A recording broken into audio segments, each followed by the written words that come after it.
Welcome, classic car enthusiasts, to another episode of Classic Chevy Revival. I'm your host, Kevin, and today we're diving into the fascinating history of the Chevrolet Nomad. From its inception in the 1950s to its evolution as a collectible classic, the Nomad has left an indelible mark on automotive history.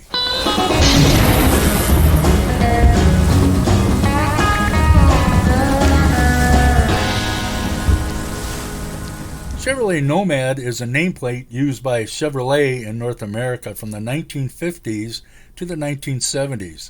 Applied largely to station wagons, 3 different Nomads were produced as a distinct model line, with Chevrolet subsequently using the name as a trim package.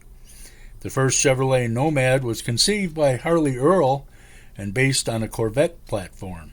It debuted at the 1954 GM Motorama show as a follow-up to the Chevrolet Corvette Roadster and the Chevrolet Corvair Fastback of the year before. The Nomad was a dream car alongside the Pontiac Bonneville Special and the Oldsmobile F88.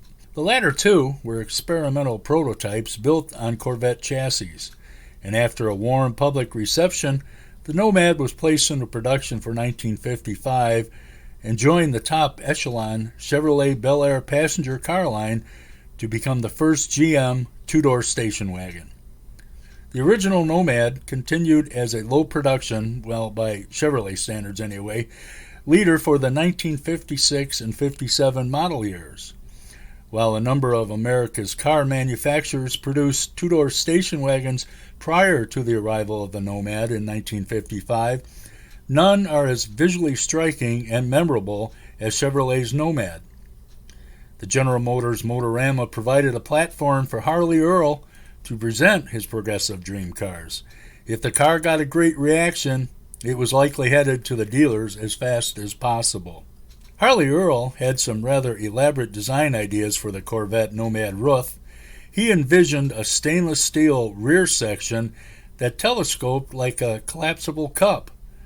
Management quickly nixed that idea, but the 9 horizontal grooves on the exterior of the roof and corresponding chrome bows on the headliner are remnants of that design. The rear wheel cutouts, 7 vertical accent stripes on the tailgate, and the hardtop-inspired front door glass were also utilized, adopting the front fascia of the Corvette to a two-door wagon body. The Nomad shifted away from the utilitarian design of traditional station wagons. Introducing a forward slanting B-pillar and nearly wrap-around rear windows, it was finished in time for the 1955 Motorama, and it was a production car that the public could actually purchase. And the reception at the 54 Motorama was so positive that Earl ordered the roof design with the slanted B-pillar and curved rear quarter glass incorporated into the 1955 Chevrolet Bel Air Nomad. As a prerequisite for approval, the design was to be adopted to the standard A-body Chevrolet chassis, both larger and more widely produced than the Corvette. The use of the A-body also allowed GM to produce the vehicle as a Pontiac. The contemporary design was well received. Motor Trend stated it was the longed-for styling wedding between the production sports car and the family workhorse. The first version of the Chevrolet Nomad was produced as a two-door sport wagon. While considered a distinct model line, the Nomad was trimmed in line with the Bel Air sedan, along with its badging. The production Nomad was the Chevrolet counterpart of the Pontiac Safari. While the two vehicles shared an identical chassis and roofline, the Safari shared its front fascia with the Pontiac Chieftain and interior trim with the Pontiac Star Chief, which was its sedan counterpart. The 1955 Nomad was priced at $2,571. The Nomad stood as one of the priciest 1955 Chevrolets, but that's excluding the Corvette, and the Nomad's base price was $210 higher than a 4-door Bel Air Beauville wagon and $266 more than the convertible.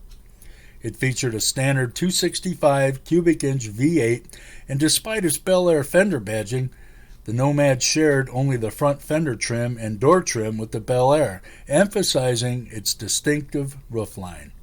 In contrast to other Chevrolets, The Nomad showcased fully radiused rear wheel openings, a design element borrowed from the Corvette. Similar to the four-door Beauville station wagon, the Nomad boasted interior trim akin to the Bel Air sedan, being the sole two-door Chevrolet wagon equipped with interior carpeting and cloth seats.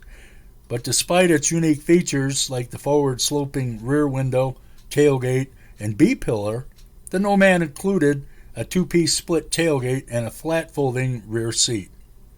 With Detroit in the midst of the one-year styling craze, the 56 Chevrolet Nomad was given a full facelift. The 1956 brought a more conventional, full-width grille, pleasing those consumers who did not like the 55 front end. For 56, Nomads also carried the same interior options and rear wheel sheet metal as other Bel Airs. The Nomad embraced the revised side panel trim characteristics of the Bel Air. Also new for 56 was the option for a padded dashboard, and the gas cap was hidden behind a flip-down taillight on the left side. Referred to interchangeability as both a Nomad and a Bel Air Nomad, this model line featured a standard two-tone exterior and interior.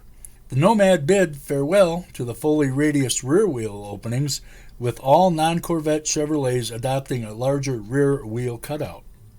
In 1956, Ford entered the competition with the introduction of the Ford Park Lane, which was a direct rival to the Nomad, but despite outselling the Nomad by almost 2-1 in 1956, Ford decided to discontinue the Park Lane after just one model year. 1957 was another year of changes for the Chevrolet Nomad. In line with the original updates made to the other 57 Chevrolets, the 57 Nomad underwent a comprehensive refresh featuring a redesigned front fascia and dashboard. The vehicle's length was extended by the addition of large tail fins, larger engines, and the cutting-edge fuel injection option, and a new transmission combined to produce an outstanding vehicle in every characteristic. Chevrolet's new 283 cubic inch V8 boasted, for the first time, the ability to produce 1 horsepower per cubic inch. When optioned with the new electronic fuel injection, the performance of the 57 Chevrolet was impressive. Chevrolet rounded out the advances in technology with their new turbine-driven automatic transmission called the TurboGlide. While the interior maintained its two-tone options, the exterior two-tone combinations became more understated, reverting to a contrasting roofline color. Due to consistently low sales of the Nomad throughout the Tri-5 generation, Chevrolet opted to discontinue this distinctive model line after the 57 model year. Simultaneously, Pontiac withdrew the two-door Safari wagon, adopting the nameplate across nearly its entire range of station wagons. Finding the true sales numbers for the Tri-5 Nomad, it was kind of difficult, but most numbers I found were only 8,530 1955 Nomads left dealer showrooms. The following year's sales were actually worse, with only 8,130 sold, even with a full year of sales activity. The 1957 Chevrolet Nomad was introduced as the beauty queen of all station wagons, but only 6,534 were produced, and the unique design met its demise.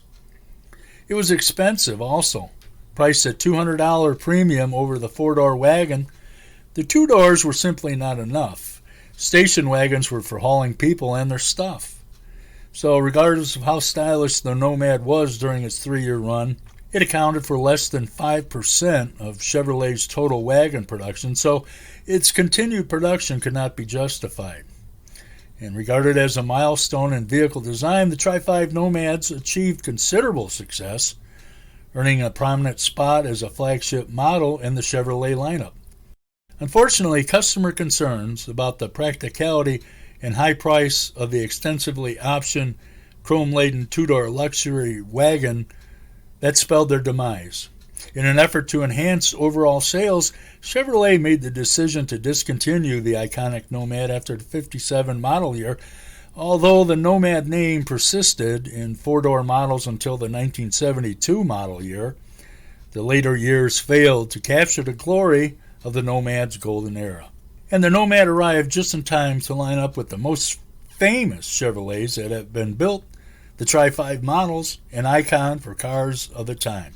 Considered revolutionary, they gained a cult-like following, and today they remain some of the most sought-after years for collectors, hot rodders, and custom car builders.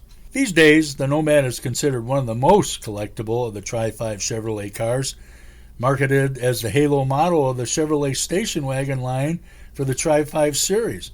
The Nomad was repackaged as a station wagon counterpart of the Chevrolet Bel Air and Chevrolet Impala from 1958 to 1961.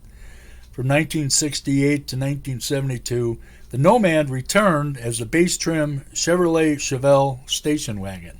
Making its debut on a 1954 concept car, the nameplate has again been used by Chevrolet on multiple concept vehicles, but none have reached production, and the low production numbers came to be an asset years later when the Nomad became such a collectible car.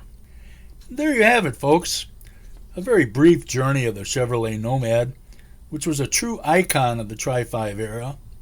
If you enjoyed this trip down memory lane, don't forget to hit that like and subscribe button for more classic car content. Check out our website, ClassicChevyRevival.com, and also if you would share your thoughts and memories of the Nomad in the comments below. So until next time on Classic Chevy Revival, I'm Kevin, and remember to keep driving and reviving.